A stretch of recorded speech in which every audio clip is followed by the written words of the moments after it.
दिनांक 25 जून 2026 रोजी रात्री 12:30च्या सुमारास फिर्यादी अथर्व जवळकोटे यांना लोखंडी कोयत्याने यातील आरोपी रियाज नदाफ आणि इतर 13 लोकांनी जीवघेणी मारहाण केल्याप्रकरणी सोलापूर येथील प्रमुख जिल्हा व सत्र न्यायाधीश MS शर्मा यांनी प्रत्येकी 15,000 रुपयांच्या वैयक्तिक बॉन्ड आणि तितक्याच रकमेच्या जामिनावर मुक्त करण्याचे आदेश दिले आहेत.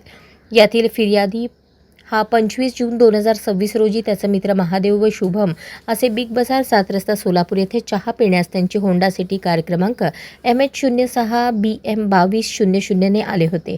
सदर ठिकाणी आरोपी रियाज नदाफ, नोमान कुडले, रिहान शेख, रितेश गायकवाड, अरमान शेख, वैभव गायकवाड, सिद्धार्थ गायकवाड, फरहान पटेल, सोहेल खान, साहिल गायकवाड, सुयश जाधव, साहिल गायकवाड यांनी जुन्या भांडणाचा राग मनात धरून मोटरसायकलवरून येऊन फिर्यादीच्या कारला घेराव घातला आणि आरोपीकडील कोयत्याने फिर्यादीच्या कारच्या काचा फोडण्यास सुरुवात केली. त्यानंतर आरोपींनी कारची चावी काढली. फिर्यादी आणि त्याच्या मित्राला कारमधून बाहेर ओढत आणले आणि कोयत्याने "तुला खलास करतो, तुला लय माजाला आहे" असे म्हणत फिर्यादीस कोयत्याने मारहाण केली.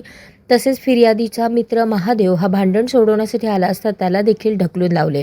अशा आशयाची फिर्याद सदर बाजार पोलीस स्टेशन येथे दाखल करण्यात आली होती. सदर प्रकरणामध्ये आरोपींतर्फे ॲडव्होकेट इस्माईल शेख, ॲडव्होकेट सिराज सराग शेख यांनी आरोपींतर्फे जिल्हा व सत्र न्यायाधीश यांच्याकडे जामीन अर्ज दाखल केला होता.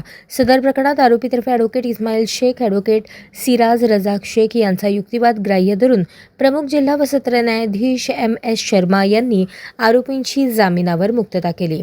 सदर कामी आरोपीतर्फे ॲडव्होकेट इस्माईल शेख, ॲडव्होकेट सिराज शेख यांनी काम पाहिले तर सरकारतर्फे ॲडव्होकेट कुडरुकर यांनी काम पाहिले. अशाच नवनवीन अपडेटसाठी जनता राज्य न्यूज चॅनलला सबस्क्राईब करा, लाईक करा आणि शेअर करायला विसरू नका.